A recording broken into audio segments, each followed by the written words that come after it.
Depuis 20 ans, je fais presque toujours la même photo, une photo de mode. Une robe, une femme, ou plutôt une femme, une robe.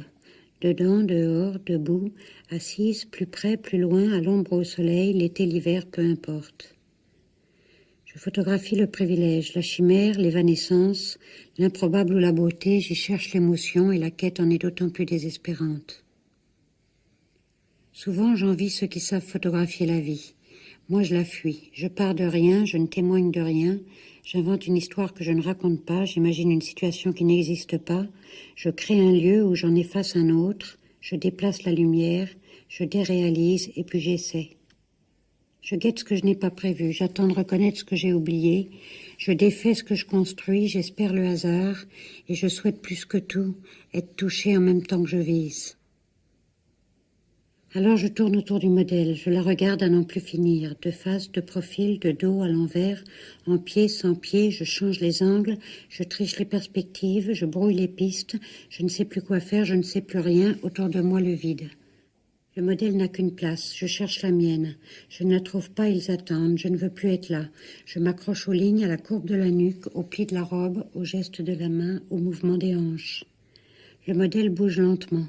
Elle propose, elle essaye de comprendre ce que je ne peux pas expliquer, elle essaye de jouer un rôle que je ne connais pas. Je m'entends lui dire non, ne fais rien. Alors de nouveau elle attend, le regard fixé sur moi. Elle voit ma panique. Je culpabilise de la décourager, je déclenche. Je dis c'est bien et je fais semblant 1 fois, 2 fois, 36 fois. J'espère et je recommence.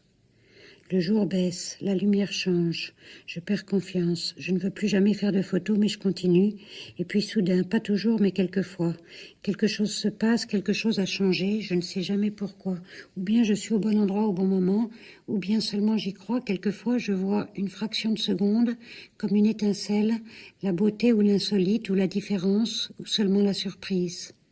Je ne sais pas, tout va subitement très vite dans toute cette lenteur et je suis emportée et enfin j'aime ce que je vois et je ne peux plus m'arrêter de l'avoir trouvé et de le reperdre et de nouveau, tout au long de la journée, je continue puisque cela a existé. Sur les contacts, je retrouve, seconde après seconde, la peur, la lenteur, le labeur, l'absurde, et quelquefois pourtant une photo avec, comme ils disent, une valeur ajoutée, une photo pour moi, une vraie photo, cet instant de grâce qui m'avait presque échappé et qui peut-être ne se reproduira jamais. Certains jours, nous allons ailleurs, nous sortons. C'est l'idée plus que la robe et moins que la peur qui nous entraîne. La peur que plus rien jamais ne puisse se passer à l'intérieur du studio, comme si au dehors quelque chose, une surprise, un accident, la lumière peut-être, pouvait soudain, en me sollicitant davantage, me faire basculer avec plus de légèreté. Je ne voyage qu'à Paris, dans les cafés déserts, dans les trains des gares de triage, dans les voitures de loueurs, dans les chambres d'hôtel, dans les appartements vides, dans les établissements désaffectés, dans les jardins privés. Par goût peut-être, mais aussi par commodité. Il faut pouvoir tout changer, faire l'hiver en été, le soleil en novembre, il ne faut pas déranger ni être dérangé. C'est de futilité, de charme, de légèreté dont il est question, il ne faut pas tout mélanger. On ne parle pas de réalité, on est dans la fiction, et d'abord il faut faire rêver. Et de toute façon, ça ne sert à rien les grands espaces ou les pays lointains, puisqu'il faut tout recadrer, puisque ce n'est pas le sujet. Alors on va louer la machine à neiger. On fait Nice en janvier à la Cité U à cause de 3 palmiers. Et quand tout est prêt, Zazie pousse la réclame. C'est la voiture de bébé pour la carte de nouvelle année des poussettes machin qu'on m'a commandé. Zazie a un trajet. Elle fait 5 pas en avant, 5 pas en arrière, juste là où c'est préparé. Et pourtant, elle fait comme si elle y était sur la promenade des Anglais, comme si elle y croyait. Moi, j'oublie la publicité.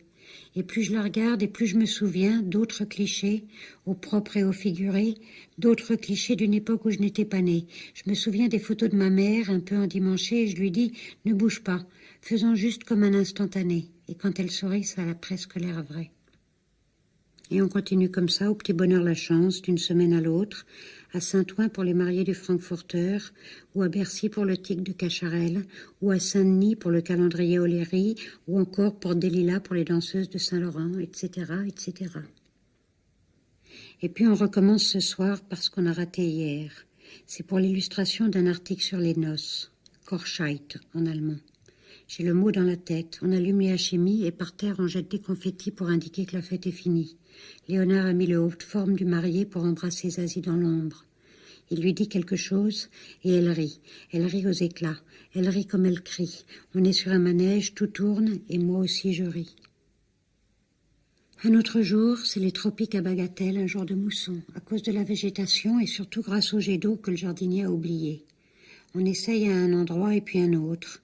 Le jardin est comme 1000 studios. C'est le soleil qui dirige. C'est lui qui fait les ombres portées. Nous, on compense, on rebalance, on renvoie et quand on ne peut plus le contrôler, on se déplace. Au début, tout est beau dans la nature parce que ce n'est pas cadré et que l'œil peut se balader. Mais la voilà prête, et coiffée et maquillée. Le temps a déjà passé. Je ne suis pas là pour expérimenter. Quelqu'un m'a dit un jour, le plus dur avec ce travail, c'est qu'il faut toujours privilégier la performance au détriment de la recherche. Pour moi, les deux ont toujours été liés. D'autant plus que je sais très bien que si l'on ne m'avait rien demandé, je n'aurais probablement rien fait. Ça m'aide que mon travail soit appliqué. Ça donne un sens à la dérision, cela m'encadre, et c'est une direction. Plus tard, au pied de l'arbre, elle s'endort. Rien ne se passe. Et puis le soleil, à travers les feuilles, fait des taches sur son visage, comme les pois sur sa robe. Je pense aux femmes blondes dans certains vieux films allemands que j'ai aimés, et de nouveau je suis entraînée, et tout au long de la journée, on se raconte des histoires qui ne seront jamais tournées, juste effleurées. C'est ce même jour, encore plus tard, sur la pelouse, un paon venu d'ailleurs s'est mis à faire la roue assez longtemps pour que je ne puisse plus l'ignorer. C'était probablement la meilleure photo de la journée. C'est vrai, c'était mieux que ce que j'avais imaginé. Au Cap Ferrat, à 6 heures du matin, dans le jardin à la française, c'était comme dans le Sussex. Peut-être à cause de Sacha et de son air d'anglaise, ou peut-être parce que le soleil rattrapé dans un miroir s'était couché à l'angle du bassin et se reflétait dans l'eau juste à l'endroit où le ventilateur enfroissait la surface, et que tout paraissait si parfait, si glacé, et me rappelait l'équilibre des images, ou même le titre de ce film « Meurtre dans un jardin anglais ». Et j'attendais comme d'habitude que quelque chose se passe, et soudain, en se détournant, Sacha a été ébloui et son visage blanchi, brûlé par ce même soleil du miroir, et j'ai cru y voir non pas un drame, mais l'instant d'après qu'il ait eu lieu, et sans avoir fait de bruit. Et là encore, je ne pouvais que déclencher, et je n'osais plus bouger de peur de perdre un 125e de seconde de ce que je voyais à force de l'avoir imaginé, de peur de m'être trompée et que tout ce que sciemment nous avions élaboré ou provoqué avait échoué. Cela arrive si souvent que nos efforts restent vains, mauvaise synchronisation. L'instant tant attendu était passé tandis qu'on s'affairait. Ou bien je n'y croyais plus à force de l'avoir fabriqué, et alors on changeait tout pour recommencer. C'est un vrai cadeau quand ce n'est pas prévu, quand c'est l'image qui devance, qui même exclut la mise en scène, l'image qui s'impose. Par exemple, c'est son chapeau que je dois photographier. Elle est allongée dans l'herbe et je tourne autour de son visage. Mais par-dessus l'appareil, ce sont ses pieds que je vois subrepticement. Je vois les nénuphars sur l'étang qui soulignent la dentelle sur les jambes, inertes. Je vois une histoire, c'est sûr, là, hors du cadre. Je n'ai plus besoin d'inventer. Et même si je ne sais pas très bien encore de quoi il s'agit, il y a un avant et un après. L'instant est là. C'est tout ce qu'il me fallait. Et alors c'est si simple de photographier. Ces moments-là sont rares. Ils arrivent sans qu'on les attende, souvent dans les temps morts pendant qu'on la prépare, que je me balade ou que je répère. Quand ça n'a pas d'importance et que soudain quelque chose me fait cligner de l'œil, comme ça en passant, et qu'alors j'appuie pour voir. De ces photos-là, il y a beaucoup de déchets, pas de contact. C'est quitte ou double, quelquefois triple, jamais plus que ce qu'il reste de vue dans l'appareil, en tout cas moins que 8. Je jette beaucoup, et les seuls brouillons sont celles qui restent. Ce sont les instantanés, avec tout ce que ce mot-là implique pour moi de hasard et de joie, moi qui passe d'habitude tant d'heures pour une seconde. Combien de fois il faut faire semblant que ça a l'air vrai, me demandait Lauriane, 6 ans, en poussant Christine Bolster, la Barbie géante, au bord de la piscine pour Vogue Bambini. Combien de fois encore?